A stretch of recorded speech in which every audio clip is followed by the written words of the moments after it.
Yeah, that was another staple downtown was Bailey's Hardware at the time. Sure. A long time. There was a bowling alley up on the, what is it, the third floor? I think so. And Yeah. when I was in high school, with my gym class, we went down to Bailey's, went up into the bowling alley, and we took turns setting the pins. Okay. Because they didn't have the automatic pin setters Right. then. And so that was kind of a unique thing, but it was just a very fun thing for us to get to do that. So, and then of course Carnes Hotel and Restaurant was right next door to that. Right. And we didn't have lunches in high school, so my sister and I walked from the high school down to Carnes and had our lunch at noon during the school year. That's when the high school was over where the Council on Aging is Where, now. where the, Right. yeah. So we didn't have far to walk, Mm-hmm. and we had time to do that, so Yeah, that was neat. definitely. For years, the Round Barn Festival was downtown on Main Street. What are your memories of that? Was it good and bad? We always thought it was good, Yeah. It helped our business some, but the main thing was just got a lot of people into Rochester and Yeah. put us on the map a little bit. For sure. Very nice. It still is. Yeah. Well, I think a lot of people don't realize how unique the round barns are. Right. And it was just such a wonderful opportunity for people to come.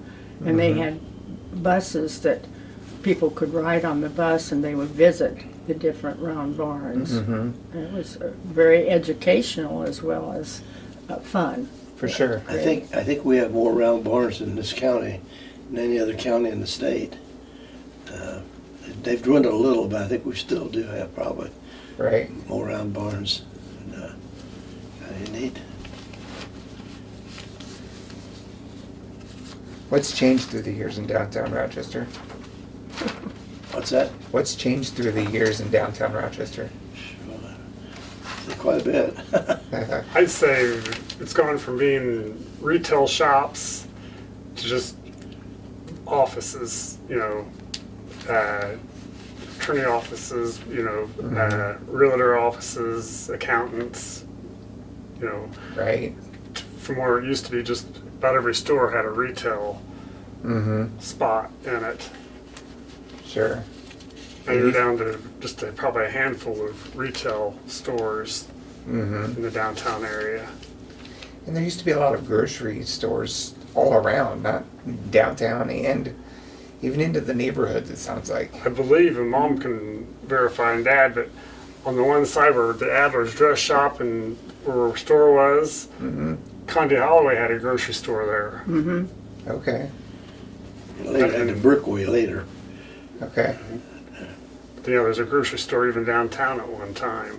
Right. And then there was a grocery store also on the west side, down where the CBD sales were. Or Okay. are, I don't know. But there was a grocery store in that block. Okay. Interesting. And then my dad had a grocery store Okay. down on Monroe and 9th Street, where First Federal is now. Okay. Yeah. And then in the next block, across the street was Johnson's Market, and then on the corner was Snap's Grocery. So there were three Oh, wow. grocery stores right there.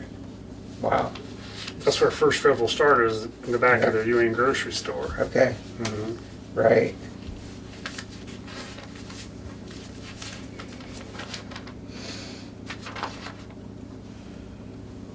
Did you ever travel by train on the Erie, from the Erie Depot? Went to Chicago. I had one of my girlfriends in high school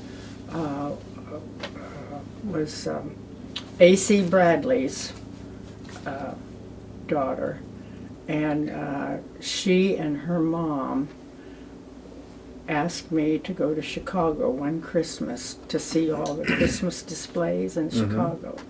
And we rode on the Erie to Chicago. Okay. And that was a really fun experience. Sounds like it. Yeah.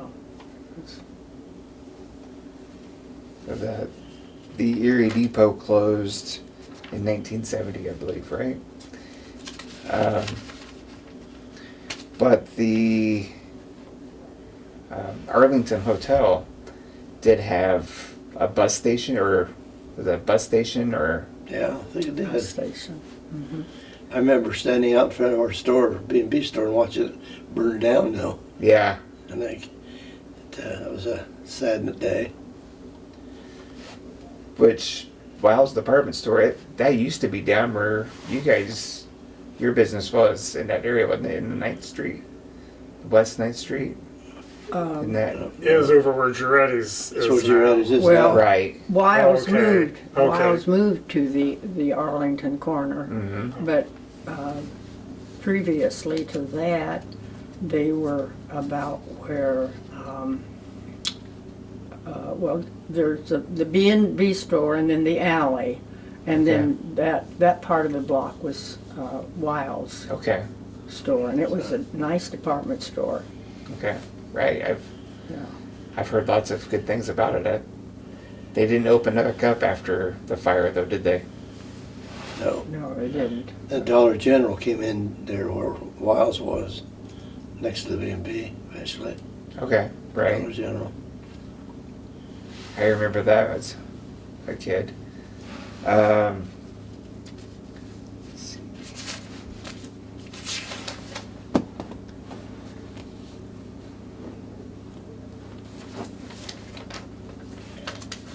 Talking to Carolyn Jones, she tells about when she came to town younger, that they come to Main Street. That's where all the shopping was. All the farm families would come in on a Saturday, and the businesses would stay open late on Saturday.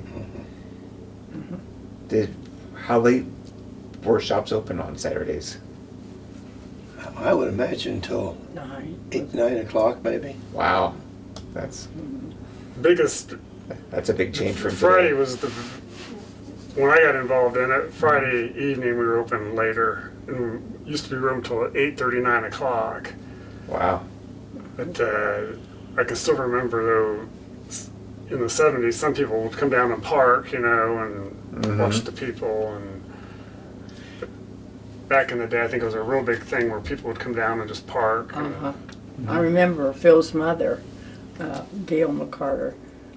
She and a friend would get in the car, and they'd say, "Well, we're going to go down curbing." And so they'd come down, park on Main Street, and just watch the people go by, because it was a busy time. A lot of the Friday farmers night. didn't come to town until, except on Saturday Right. or Friday, and they'd park, and we had free movies down there in Rochester and Fulton then. So those were. Okay. I don't think they had free. You had to pay here. But they had a little old theater they called the Rex Theater, which a lot of people don't remember, but they had double features there. Okay. I think it was 10 cents. And then they had it was called Roxy, Times Theater, Okay. and those two theaters. And so I think it cost a quarter there. So it was fun times. That's great. Back in the day, I guess there used to be a popcorn wagon. Do you guys remember a Yeah. popcorn wagon? That'd be right at the corner of 8th Street in Maine. Okay. They had this every, I don't know, all weekend, I know. But, That was Mrs. Sherbundy, Okay. and it was a circus wagon, Okay. beautiful circus wagon, and it was parked there on the corner. Mm-hmm. And she had the best caramels. Okay. Quite a treat to get to buy some of her caramels. That's good. Good. And the circus wagon makes me think about when the circus grounds burned. Right. And I was Yeah, I think probably that happened in, was it 47? 1947? Okay. I'm not sure. I'm not It sure might- either. But anyway, we lived right behind where my dad had his grocery store, which is now First Federal. Okay. And we lived back there. And I can remember my dad telling my sister and I, girls, stay in the house, don't go out, because there are wild animals going around town. And there were, because of the fire, the animals got loose. And so it took them a while to get all the animals back in cages and things. Right. So that was a very sad thing, Yeah. because they lost a lot of animals in that. Mm-hmm. And, yeah.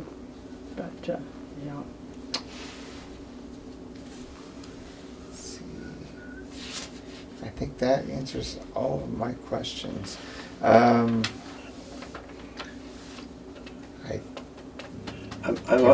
might add, when we closed in 2016, Mm-hmm. that the B&B store, we sold the buildings finally, and the Baldwin's Accounting is now on one side, and on the other side was Gundram's Real Estate.